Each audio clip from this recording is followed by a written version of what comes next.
जय हिंद दोस्तों, वंदे मातरम। पश्चिम बंगाल की सत्ता पर काबिज ममता बनर्जी को अब अपनी कुर्सी हिलती हुई नजर आ रही है। चुनाव आयोग के द्वारा शुरू की गई स्पेशल इंटेंसिव रिवीजन यानी कि एसआईआर की प्रक्रिया ने उनके वोट बैंक की नींव को हिला करके रख दिया है।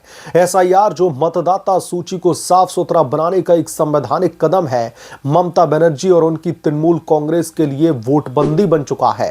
लेकिन दोस्तों, ममता बनर्जी की हर कोशिश, चाहे फिर वो इसके खिलाफ में रैलियां निकालना हो, सुप्रीम कोर्ट में गुहार लगाना हो या फिर केंद्र सरकार से भिड़ना हो, सब कुछ नाकाम साबित होता दिख रहा है। सुप्रीम कोर्ट ने दोस्तों टीएमसी की ओर से दायर याचिका पर तत्काल सुनवाई से साफ इंकार कर दिया है। कोर्ट ने चुनाव आयोग से कुछ बिंदुओं पर जवाब तो मांगा, लेकिन एसआईआर को रोकने का कोई भी संकेत नहीं दिया। यानी कि चुनाव आयोग जवाब तो देगा, लेकिन एसआईआर की प्रक्रिया फुल स्पीड के साथ में चलेगी। दोस्तों, यह फैसला ममता बनर्जी के लिए करारा झटका है, जो उनकी बौखलाहट को साफ जाहिर कर रहा है। आइए इस रिपोर्ट में समझते हैं कि कैसे सुप्रीम कोर्ट में सुनवाई के दौरान क्या क्या दलीलें पेश की गई और कैसे कोर्ट का यह फैसला ममता बनर्जी के लिए नासूर साबित होने वाला है। सब कुछ विस्तार से समझते हैं और आप लोग भी अपने विचारों को, अपनी भावनाओं को कमेंट बॉक्स में जरूर लिख करके बताएं। स्पेशल इंटेंसिव रिवीजन यानी कि एसआईआर कोई दोस्तों साजिश नहीं, बल्कि चुनाव आयोग का एक पारदर्शी और संवैधानिक प्रयास है। इसका मकसद है कि पैन इंडिया स्तर पर मतदाता सूची से फर्जी वोटरों, अयोग्य नामों और अवैध घुसपैठियों को हटाना। पश्चिम बंगाल जैसे बॉर्डर स्टेट्स में जहां पर बांग्लादेशी घुसपैठियों की संख्या लाखों में बताई जाती है, एसआईआर नेशनल सिक्योरिटी के लिए बेहद ही जरूरी है। चुनाव आयोग ने स्पष्ट किया है कि यह प्रक्रिया निष्पक्ष, पारदर्शी और बिना किसी भेदभाव के की जा रही है। लेकिन ममता बनर्जी इसे वोटबंदी और सुपर इमरजेंसी बता रही हैं।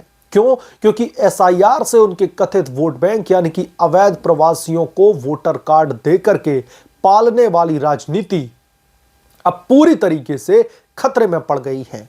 जो ममता बनर्जी घुसपैठियों को पाल पोष रही थी और जरूरत आने पर वो दंगे भी भड़काने लगते थे, ऐसी जो राजनीति थी, अब उस पर पूरी तरीके से रोक लगने वाली है। ममता बनर्जी ने हाल ही में एक रैली में चिल्लाया, एसआईआर को तुरंत रोका जाए, ये वोटबंदी है। लेकिन सवाल यह है कि अगर प्रक्रिया इतनी ही अन्यायपूर्ण है तो फिर टीएमसी के कार्यकर्ता बीएलओ यानी कि बूथ लेवल ऑफिसर को काम करने से क्यों रोक रहे हैं? बीजेपी के राष्ट्रीय प्रवक्ता गौरव भाटिया ने साफ कहा कि ममता संविधान को समझें। एसआईआर को रोकने की कोशिश राष्ट्रीय सुरक्षा के खिलाफ में है। सुप्रीम कोर्ट ने भी एसआईआर को वैध माना और कहा कि यह एक स्पष्ट ऐतिहासिक और संवैधानिक प्रक्रिया है, जिस पर आपकी याचिका के बेसिस पर हम रोक नहीं लगा सकते। फिर भी टीएमसी की बौखलाहट साफ दिखाई दे रही है, क्योंकि बंगाल में लाखों फर्जी वोटरों का खुलासा होने से 2026 के विधानसभा के चुनाव में उनकी हार अब पक्की हो सकती है। ममता बनर्जी को एसआईआर की भनक लगते ही एड़ी चोटी का जोर लगा दिया। सबसे पहले उन्होंने राज्य के सरकारी कर्मचारियों को एसआईआर में सहयोग न करने का इशारा दिया। बीएलओ यूनियनों को उकसाया, जिसके तहत केरल, बंगाल और राजस्थान में बहिष्कार किया गया। आप लोग समझिए, सरकारी कर्मचारियों को ममता बनर्जी उकसा रही हैं कि आप लोग काम मत कीजिए, आप एसआईआर की प्रक्रिया को कंप्लीट मत कराइए।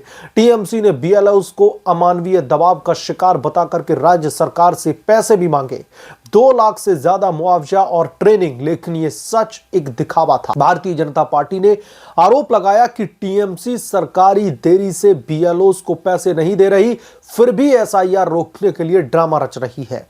फिर आया सुप्रीम कोर्ट का मोड़। 11 नवंबर को दोस्तों टीएमसी और कांग्रेस पार्टी ने एक संयुक्त याचिका दायर की थी, जिसमें एसआईआर की गलत तरीके से सवाल उठाए गए थे। ममता बनर्जी ने इलेक्शन कमीशन ऑफ इंडिया और भारतीय जनता पार्टी पर एनआरसी का असली इरादा होने का आरोप मढ़ दिया, लेकिन कोर्ट ने तत्काल रोक लगाने से दोस्तों इनकार कर दिया है। जस्टिस सूर्यकांत की बेंच ने ईसी से जवाब मांगा है, लेकिन डेडलाइन एक्सटेंड करने का संकेत भी दे दिया, जो ममता बनर्जी के लिए आंशिक राहत था, ना कि पूरी तरीके से जीत। कि ममता बनर्जी का तो मेन जो एजेंडा है वो ये है कि बंगाल में एसआईआर को रोका जाए, लेकिन वो तो फुल स्पीड के साथ में चल रहा है। 26 नवंबर की सुनवाई में भी दोस्तों कोर्ट ने एसआईआर को वैध ठहराया और अब अगली सुनवाई 2 दिसंबर के लिए तय की है। लेकिन विशेषज्ञों का मानना है कि सुप्रीम कोर्ट एसआईआर को पूरी तरीके से रोक नहीं सकता। ममता बनर्जी की बौखलाहट का आलम यह है कि वो केंद्र सरकार को बांग्लादेशी घुसपैठियों को निशाना बनाने का दोषी ठहरा रही है। लेकिन सच्चाई तो यह है कि बंगाल में टीएमसी शासन के दौरान अवैध प्रवासियों को नौकरियां, अधिकार और वोटर आईडी दी गई। बीजेपी का वीडियो सबूत दोस्तों अब सामने आ चुका है, जिसमें दिखाया गया कि कैसे टीएमसी और कांग्रेस पार्टी ने नेशनल सिक्योरिटी को वोट बैंक के लिए दांव पर लगा दिया। ममता बनर्जी अब बीएलओज को धमकी दे रही हैं, जबकि पीएम मोदी के नेतृत्व में एसआईआर हर घुसपैठियों को उखाड़ फेंकेगा। यह एसआईआर विवाद टीएमसी की सच्ची फेस उजागर कर रहा है। ममता बनर्जी का मातुआ वोट बैंक, जो मुख्य रूप से बांग्लादेशी मूल के हिंदू प्रवासियों पर टिका हुआ है, अब वो भी पूरी तरीके से खतरे में पड़ गया है।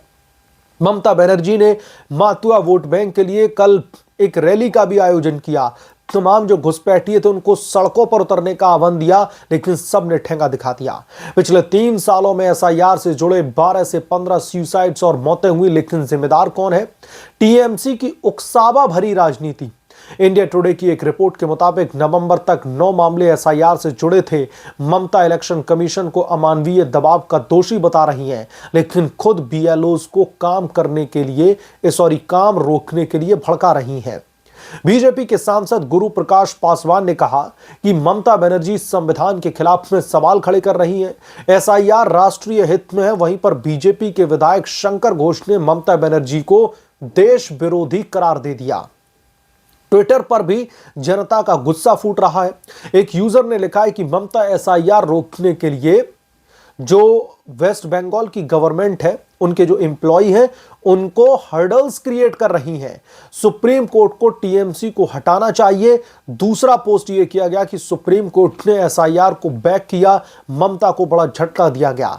इलेक्शन कमीशन ने कहा कि प्रोसेस एक्यूरेट है। ये सब कुछ साफ करता है कि टीएमसी की राजनीति वोट बैंक पर टिकी हुई है, ना कि बंगाल के विकास पर। अवैध घुसपैठियों को संरक्षण देकर के वो नेशनल सिक्योरिटी को खतरे में डाल रही हैं। सीएए एनआरसी का विरोध भी इसी का हिस्सा था। ममता को डर है कि साफ वोटर लिस्ट से उनका फर्जी साम्राज्य ढह जाएगा। सुप्रीम कोर्ट का फैसला ममता बनर्जी के लिए अंतिम कील साबित हो रहा है। कोर्ट ने एसआईआर को लेजिटिमेट एक्सरसाइज करार दिया है और विपक्ष के दावों को सिरे से खारिज कर दिया। ईसी ने सफाई दी है कि प्रक्रिया बिना किसी पक्षपात के की जा रही है। और अब दोस्तों ममता दीदी क्या करेंगी? और भी रैलियां करेंगी क्या, या फिर राहुल गांधी जैसे दरबारी से मदद मांगेंगी? बीजेपी के संजू वर्मा ने ट्विटर पर तंज कसा कि विपक्ष सुप्रीम कोर्ट के फैसले के बावजूद टीवी डिबेट्स में चिल्ला रहा है, डेटा से काउंटर करो तो रोने लगते हैं, इलेक्शन कमीशन ऑफ इंडिया को बदनाम करना बंद करो। ये सब कुछ दोस्तों, ये एक बहुत बड़ा झटका सिर्फ कानूनी नहीं बल्कि राजनीतिक भी है। 2026 के चुनावों से पहले एसआईआर से तकरीबन 10 से 15 लाख फर्जी वोटर हट सकते हैं, जो टीएमसी के लिए घातक साबित होंगे। ममता बनर्जी की बंगाल बचाओ की पुकार अब वोट बचाओ लग रही है। ममता बनर्जी की हर चालाकी अब पूरी तरीके से बेनकाब हो रही है। एसआईआर न सिर्फ मतदाता सूची को शुद्ध करेगा, बल्कि बंगाल को घुसपैठियों के जाल से भी मुक्त करवाएगा। सुप्रीम कोर्ट का फैसला साफ संदेश देता है, राष्ट्रहित ऊपर है, वोट बैंक नीचे है। तृणमूल कांग्रेस को अब आईना देखना चाहिए। गरीबी, अराजकता और जंगल राज का प्रतीक बन चुकी ममता अब सत्ता की होड़ में देश को कमजोर ना करें। जनता जाग चुकी है और एसआईआर के जरिए सच्चे मतदाताओं की आवाज मजबूत होगी। बंगाल को विकास चाहिए, ना कि वोट बैंक की राजनीति। अब दोस्तों समय आ चुका है कि ममता बनर्जी अपनी गलतियों को सुधारें, वरना इतिहास उन्हें कभी माफ नहीं करेगा। कि सिर्फ और सिर्फ सत्ता पर काबिज रहने के लिए, सिर्फ और सिर्फ सत्ता की मलाई खाने के लिए आप सीधे तौर पर ऐसे मामलों को डिफेंड कर रही हैं, ऐसे मामलों के खिलाफ में भी जा रही हैं जो राष्ट्रहित के लिए उठाए जा रहे हैं। ममता बनर्जी क्यों चाहती हैं कि बांग्लादेशी घुसपैठिए रहकर के पश्चिम बंगाल के लोगों के जो हित हैं, जो पश्चिम बंगाल के लोगों के जो हक हैं, वो खाने में लगे हुए हैं? क्या ममता बनर्जी को सत्ता के नशे में ये सब कुछ नहीं दिखाई दे रहा है कि इन लोगों की वजह से पश्चिम बंगाल में रहने वाला एक तबका सरकारी जो पॉलिसीज हैं, जो सरकारी योजनाएं हैं, उनसे वंचित रह जा रहा है, क्योंकि उनके ऊपर घुसपैठियों को रख करके उन्हें उन सुविधाओं को कहीं ना कहीं दिया जा रहा है। तो सुप्रीम कोर्ट से भी अब कहीं ना कहीं इस एसआईआर की प्रक्रिया को ग्रीन झंडी मिल चुकी है, जिसकी वजह से विपक्ष बुरी तरीके से बौखलाया हुआ है और ममता बनर्जी का तो बहुत बुरा हाल हो चुका है। ममता बनर्जी बुरी तरीके से बौखलाई हुई हैं और ये सब कुछ बौखलाहट सत्ता से बेदखल होने की है। साल 2011 से लगातार सत्ता पर बैठी ममता अब सत्ता से डगमगाने की कगार पर है और इसलिए यह बौखलाहट दिखाई दे रही है। बहरहाल इस पूरे के पूरे मामले को लेकर के आप क्या सोचते हैं, हमें कमेंट करके जरूर बताएं। जल्द मिलूंगा किस दूसरे बड़े अपडेट के साथ में, तब तक के लिए धन्यवाद। अगर आप लोग चैनल पर नए हैं तो प्लीज चैनल को सब्सक्राइब कर लें, साइड बने बेल आइकन को जरूर प्रेस कर लें, ताकि जब भी मैं कोई बड़ी खबर लेकर के आऊं तो इसकी जानकारी सबसे पहले आपको मिले।